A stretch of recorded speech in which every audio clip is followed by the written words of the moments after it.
Right now, somewhere, a parent is standing over a screaming toddler thinking my child is doing this to me.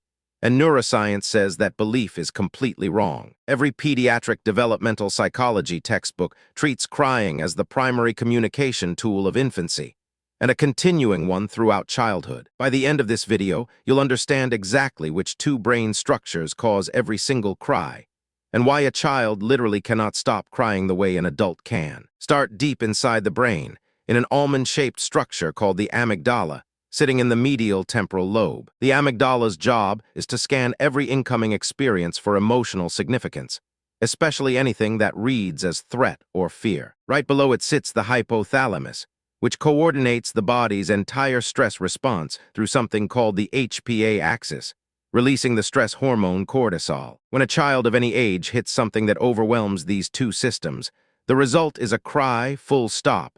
That's the mechanism. Here's the part most parents never learn: the prefrontal cortex, the part of the brain that handles reasoning and impulse control, isn't fully mature until the early to mid-20s. That single fact means young children have only limited neural capacity to calm an alarm signal once the amygdala has already fired. That gap between an alarm going off and a brain unable to shut it down is the actual developmental basis of the tantrum. It's not defiance. It's not manipulation.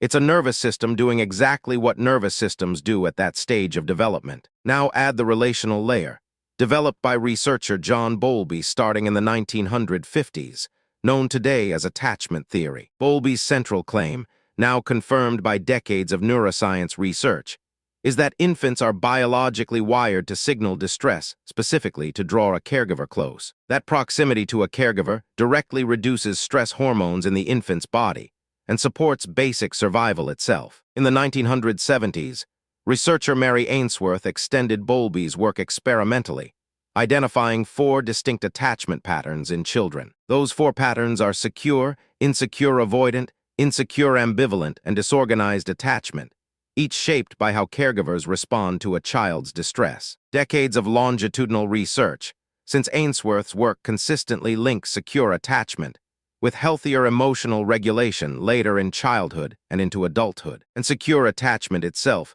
depends specifically on warm, consistent responsiveness to crying, not on eliminating crying altogether. So crying doesn't evolve the same way at every age.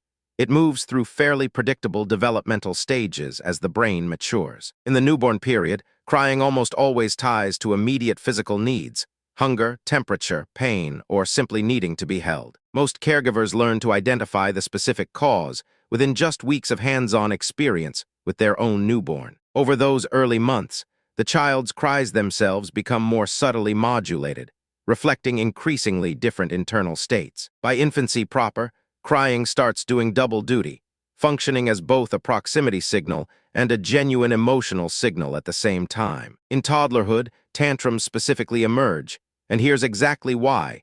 Language hasn't developed enough yet to express complex emotion in words. At the same time, the prefrontal cortex still can't override the amygdala's alarm signal, creating a perfect storm inside a 2- or 3-year-old's brain. This isn't misbehavior. It's the direct, developmentally expected outcome of a limited regulatory system meeting an environment more complex than it can process. By preschool and school age, crying shifts again, increasingly reflecting social and psychological pressures instead of pure physical need. Friendship conflict starts showing up as a trigger, alongside performance anxiety and a growing fear of failure at specific tasks. So what actually happens inside a family when a parent gets this developmental picture right, versus when they get it wrong? Consistent, warm, predictable responsiveness to crying, what researchers specifically call sensitive caregiving, supports the development of trust in the child. That same responsiveness gradually helps the child internalize their own self-soothing skills over months and years of repeated experience. Now look at the other side, withdrawn or hostile responses to crying, and what the longitudinal research actually links to those responses. Studies consistently associate that kind of response with insecure or disorganized attachment patterns forming in the child. They also associate it with increased cortisol reactivity, meaning the child's stress response system becomes more easily triggered over time. Elevated rates of later mental health difficulty show up in the same research, tracing back to how early crying was met. Here's where modern research actually gets more nuanced than the old advice you might have grown up hearing. Contemporary attachment research has moved past a strict either-or choice between always responding instantly and deliberately letting a child cry it out. Current consensus instead emphasizes three things together: the child's developmental stage, the specific nature of the cry, and the surrounding relational context. Short delays in responding to a cry are not harmful on their own, as long as they're paired with consistent underlying availability from the caregiver. That distinction matters enormously because it means perfect, instant responsiveness was never actually the real bar parents needed to hit. What the research actually asks for is consistency and warmth over time, not a flawless, immediate reaction to every single cry. So here's the practical reframe this whole video has been building toward, and it changes how you hear the very next cry you witness. Stop asking, "Why is my child doing this to me?" Because that question assumes intent the child's brain literally cannot yet form. Start asking instead, "What is this child's nervous system telling me that they cannot yet put into words themselves?" That single question shift moves a parent from frustration into curiosity.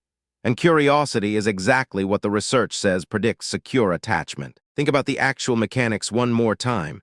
Amygdala fires an alarm, hypothalamus releases cortisol, and a prefrontal cortex that won't finish developing for another 2 decades can't shut it down. That's not a parenting failure happening in front of you. That's basic human neurodevelopment playing out exactly on schedule. A newborn's cry about hunger, a toddler's tantrum about a toy, and a 7-year-old's tears about a friendship fight are all the same underlying system at different developmental stages. Understanding which stage you're looking at changes what kind of response actually helps, because a hungry newborn and a socially anxious 7-year-old need very different things from you. The through line across every single stage is the same, though. Sensitive, consistent caregiving is what the decades of longitudinal data keep pointing back to. Bowlby's 1950s theory and Ainsworth's 1970s experimental patterns aren't outdated ideas. They are the foundation modern neuroscience has spent decades confirming with harder data. Every time a parent responds with warmth instead of frustration, they're reinforcing exactly the pattern the research links to secure attachment later in life. Every time a parent responds with hostility or withdrawal, they're reinforcing exactly the pattern linked to disorganized attachment and elevated cortisol reactivity instead. None of this requires perfection. It requires the pattern to hold true across most interactions over months and years, not every single one. That's genuinely good news for any parent worried. They've already gotten this wrong on a hard day. The nervous system doesn't need a flawless track record.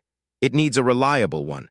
And reliable is something almost any parent can actually deliver. If understanding the psychology behind your child's behavior interests you, there's another video on this channel breaking down a completely different piece of child development research. Go watch that one next, because understanding what's actually happening inside a developing brain changes how you respond to almost everything that follows.